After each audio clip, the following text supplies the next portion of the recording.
A paz do Senhor, meus queridos e amados irmãos, estamos para mais uma pré-aula do sistema virtual aqui do setor Mapim, que nós temos como pastor responsável o pastor Ismael Nazari, juntamente com a sua digníssima esposa Irmã Luzia. E nós temos aqui também como responsável pela Escola Bíblica Dominical o evangelista Valmir, juntamente com o evangelista Laura. Eu sou o presbítero irmão Claudines, estarei discorrendo com vocês em alguns minutos a respeito de um assunto importantíssimo para a nossa vida no sentido espiritual. O interessante, meus queridos e amados irmãos, que quando nós olhamos aqui para a lição de número 3, o crescimento do reino de Deus, e olhamos aqui para o texto ouro, que é o texto áureo, porque eis que o reino de Deus está entre vós, e isso está em Lucas, no capítulo 17, verso de número 21. E nós vamos aqui discorrer em alguns assuntos, e quando Jesus ele narra sobre a parábola da mostarda, e isso está registrado no livro de Marcos, no capítulo 4, versículo 30 ao 32, também como está em Mateus, no capítulo 13, do versículo 31 e 33, Dr. Lucas, que é o mais preciso, que narra com muito mais detalhe, também em Lucas, no capítulo 13, verso 18 ao verso de número 19. Meus queridos, e quando nós olhamos aqui para a parte introdutória da nossa lição, nós vamos entender aqui como base a parábola do grão de mostarda. Mostraremos aqui neste domingo aqui a franca expressão do reino de Deus sobre a terra através da igreja, ou seja, a fim de melhor compreensão a lições reveladas pelo Mestre Senhor Jesus. Ou seja, dividiremos aqui em 3 pontos principais: a semente, a hortaliça e as aves dos céus. E roguemos, pois, ao Senhor que nos ajude a colocar em prática cada uma das lições encontradas nesta parábola.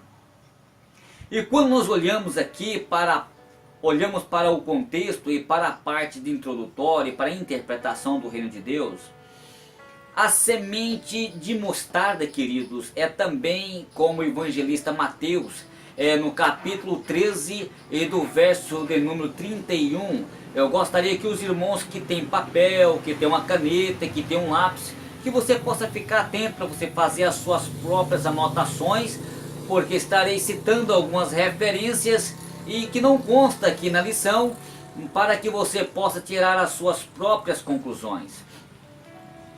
Quando nós olhamos aqui sobre o grão de mostarda, como está em Mateus, no capítulo 13, verso 31, a palavra mostarda é de origem egípcia, que é sinapsis, e aparece por 5 vezes nos 3 primeiros evangelhos, como está em Mateus, no capítulo 13 e verso 31, também como está no capítulo 17, verso 20, como também está em Marcos, no capítulo 4 e do verso 31, e também como está em Lucas, no capítulo 13 e do verso 19. Nos dias do Senhor Jesus, a mostarda negra, que é sinapse ou micra, era a mais conhecida, e a sua semente, depois de triturada, ela servia de tempero para os alimentos. A mostarda era uma planta uma planta que em terra fértil ela crescia rapidamente até que 3 a 4 metros de alturas aproximadamente ela atingia, e os seus ramos alinhavam as aves dos céus. A lição dos contrastes. Ao propor esta parábola, Jesus ele usa o artifício literário a fim de ressaltar o contraste e apresentar por esta hortaliça. O grão de mostarda é a menor da semente. Ao crescer é a maior da hortaliça. Quando nós verificamos aqui no verso 32 do capítulo 10 de Mateus, consideramos tal fato, Jesus queria que os seus discípulos entendessem mesmo uma semente tão pequena é capaz de produzir um grande resultado. A operação divina é o elemento, olha que coisa interessante, é o elemento que promove o crescimento do reino de Deus.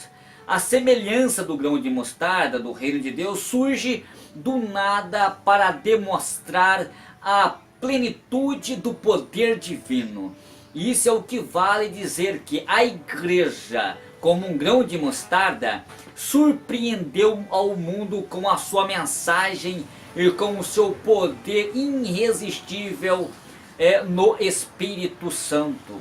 Olha que coisa maravilhosa. No começo a igreja, no seu desenvolvimento, foi vagaroso por causa das dificuldades a serem vencidas, tanto em relação aos inimigos do reino, quanto à negligência dos lavradores. Mas como nos diz a palavra, o grão de mostarda é realmente a menor de todas as sementes, mas crescendo-a, ela é a maior das plantas que faz ser uma árvore, como está em Mateus, no capítulo 13, e verso de número 32.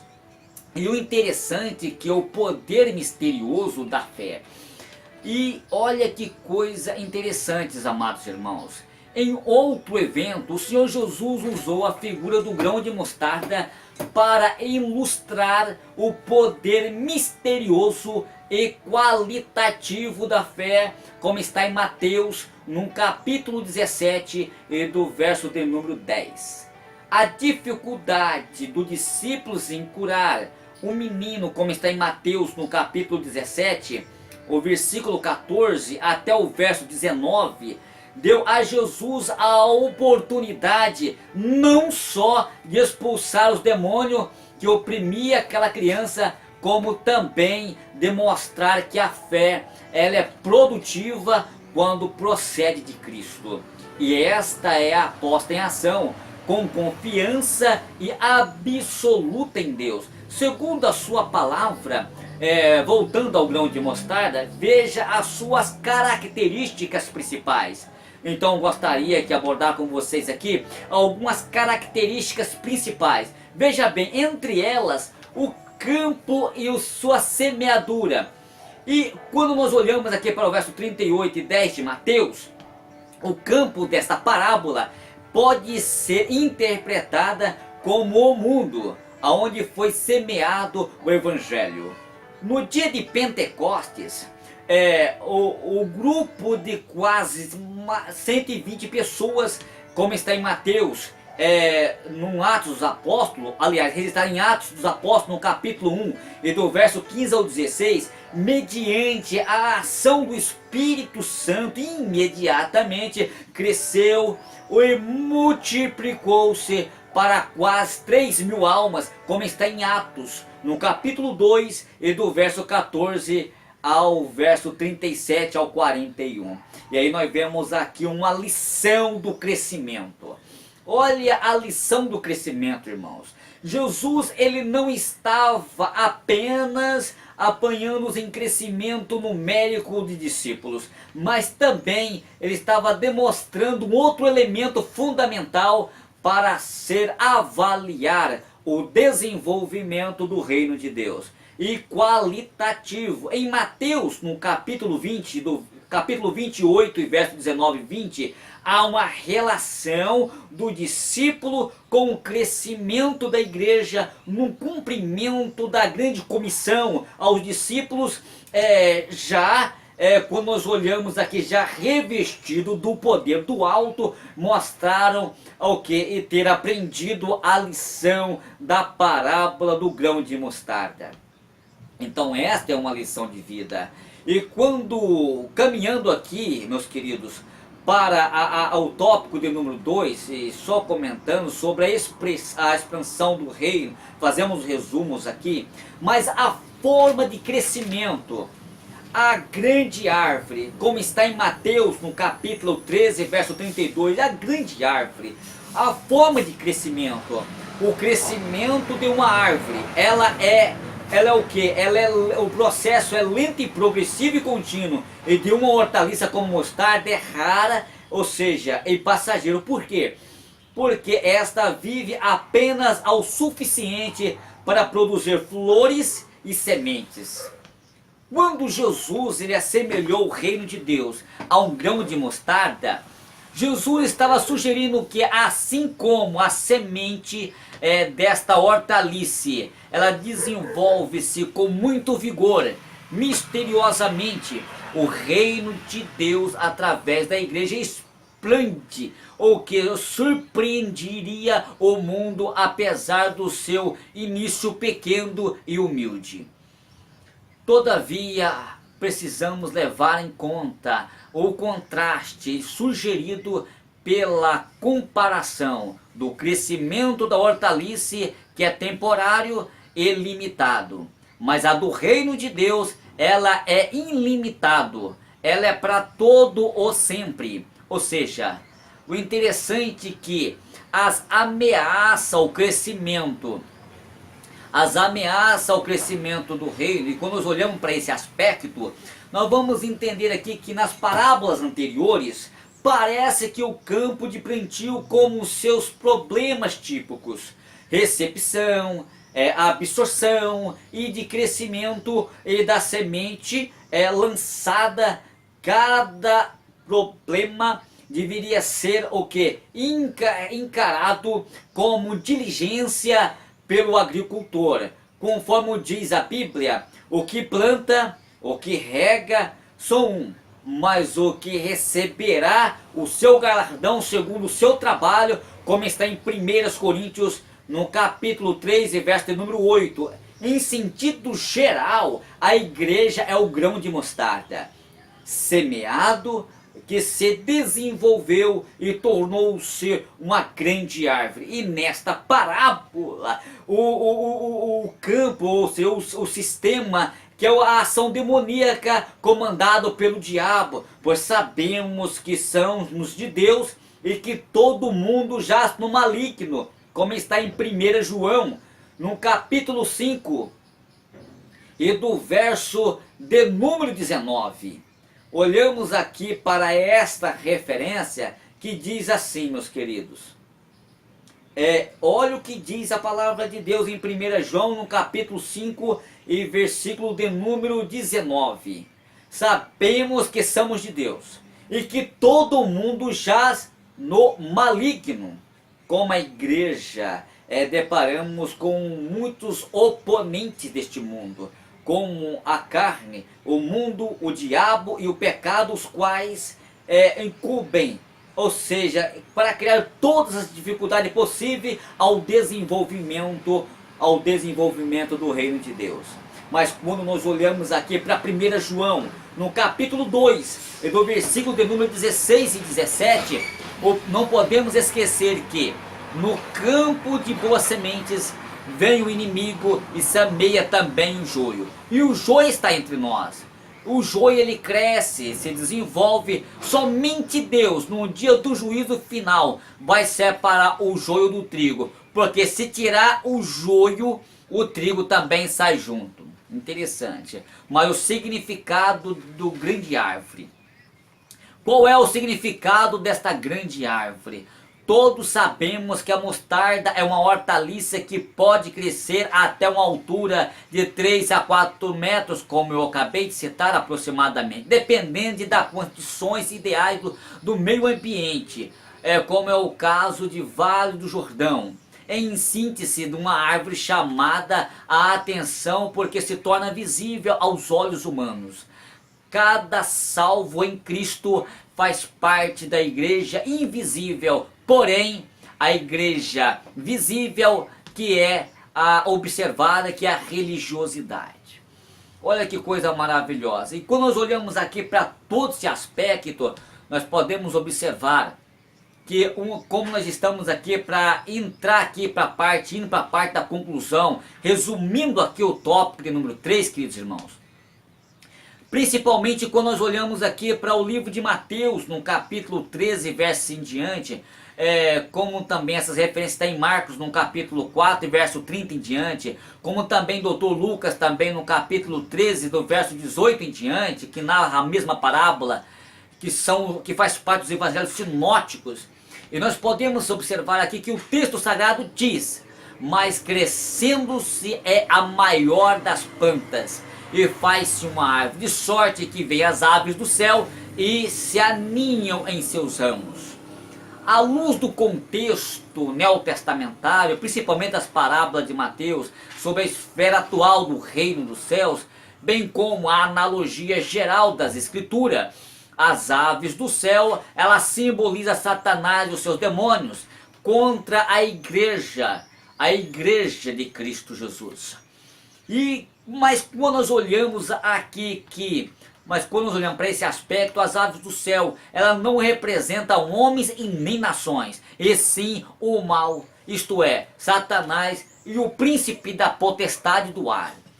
A lição básica que o mestre ele deseja ensinar é sobre o crescimento da igreja do mundo. Queridos, quando nós olhamos aqui para este aspecto, o interessante é que o cristianismo cresceu por sua própria natureza. Meio que ressalta que o que é claro é que cada cristão, eles são uma testemunha. Aonde houvesse um cristão, ali haveria uma febre viva e ardente e, antes de tudo, uma crescente comunidade cristã. Deveria ser reconhecido, no entanto, mas que havia também trabalhadores em tempos integral, como Paulo e os seus auxiliares.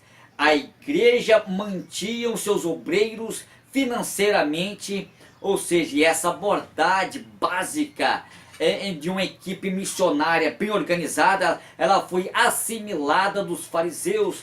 Mas veja em Mateus, no capítulo 13, verso 15, que a natureza missionária inerente à igreja, ela é combinada ao avanço estratégico de obreiros em tempo integral que conduziu ao crescimento dos seus 3 primeiros séculos.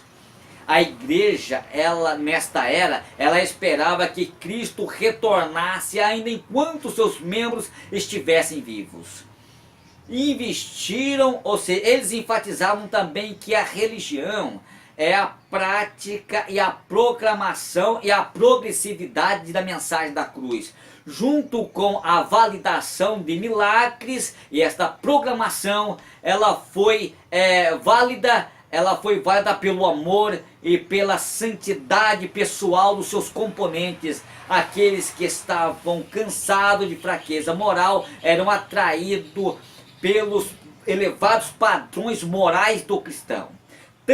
Tantas fontes simpáticas quanto as diversas, o cristianismo atestam este sucesso da igreja num período imediatamente subsequente aos apóstolos. Mas eu gostaria aqui de terminar aqui de dizer que eu uso aqui a palavra de Herbert Locker, um respeitado erudito bíblico, em seu livro sobre as parábolas. As aves do céu não representam homens e nem nações, e sim o mal, ou seja, Satanás, o príncipe da potestade, tá ok? E ele está aí, rugindo como leão, buscando a quem possa tragar. Mas que Deus venha ter misericórdia da minha e da sua vida, e que Deus possa nos abençoar de uma forma maravilhosa. Queridos amados irmãos, sabemos que essa visão cristocêntrica e missionária, por quê? Porque Deus é o nosso missionário por excelência. A missão, ela nasceu no coração de Deus, de enviar o seu único filho ímpar e insubstituível para a expansão do reino de Deus. O reino de Deus, ele foi rejeitado pelos judeus, mas porém o reino de Deus, ele habita dentro da nossa vida. Aonde tem um cristão, ali é um reino de Deus. O reino de Deus está dentro de nós. ainda que os judeus não conseguiam enxergar, porque para o reino de Deus ser manifesto literalmente, Jesus tinha que vir como um cavalo de manga larga, com um exército à sua volta, preparado com todos os preparos de guerra. Mas Jesus veio simples, humilde, montado no jumentinho, e o povo não reconheceu o Rei dos Reis e o Senhor dos Senhores. Que esta mensagem eu findo aqui, e que Deus possa abençoar, e até a próxima, se Deus nos permitir, e falaremos sobre, que é a lição de número 3, a lição de número 3, a lição número 1, a parábola da lição da vida, a lição número 2, ouvir anunciar a palavra de Deus, e agora a 3, que é o crescimento do reino de Deus, e a 4ª, que é a perseverança na fé. E aí eu aguardo vocês para essa rica oportunidade. Deus abençoe a todos e até a próxima lição, se Deus nos permitir.